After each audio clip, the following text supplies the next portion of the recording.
guys just turn the music down for this woman? Like, she's a rookie. Like, what are you talking about? And I was like, I came in here the first time. I didn't have sleeves on my shirt. You guys got on the radio and called in a larceny of sleeves at the Southeast District station. I've never worn a sleeveless shirt my whole life again.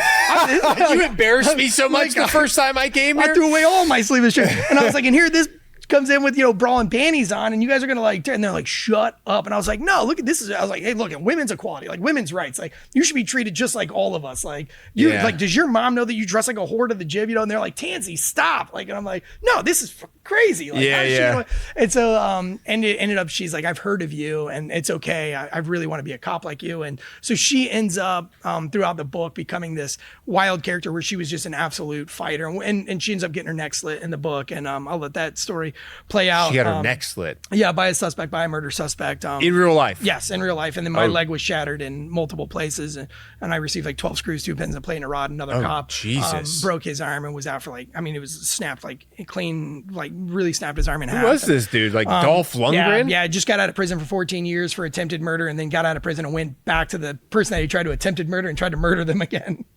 Oh my God! So dude. it was a big case, but anyway, Red was she's an amazing human being and instrumental in the book and very funny. But we have a lot of banter throughout the book that's just a lot of fun. As a matter of fact, when Simon Schuster got a hold of the book, they're like, we got to tone this down because like people like you can't talk to women like that. Well, you probably had a different relationship with her than your average dude has a relationship with a female coworker because you guys like ate breakfast together, planned your days together, made arrests together, served warrants together, like worked out together, spent all your time together in a professional environment where like you're risking your life every day.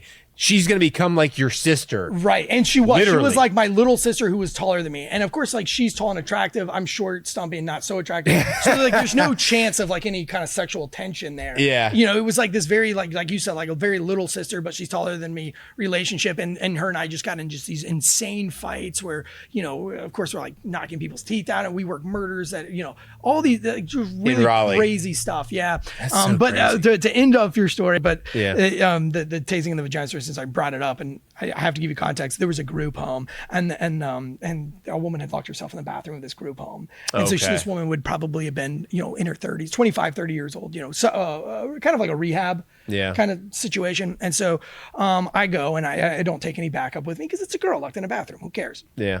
And so I get there and I knock on the door, I'm like, it's a group home, so there's no weapons or anything in there probably. Yeah. And so, I knock on the door and I was like, hey, Sally, this is Eric. What's going on in the bathroom? What you doing in there? And she's like, are you a cop? And I was like, do I sound like a cop? Do I sound like a cop? She's like, you sound like a real she uses the F word.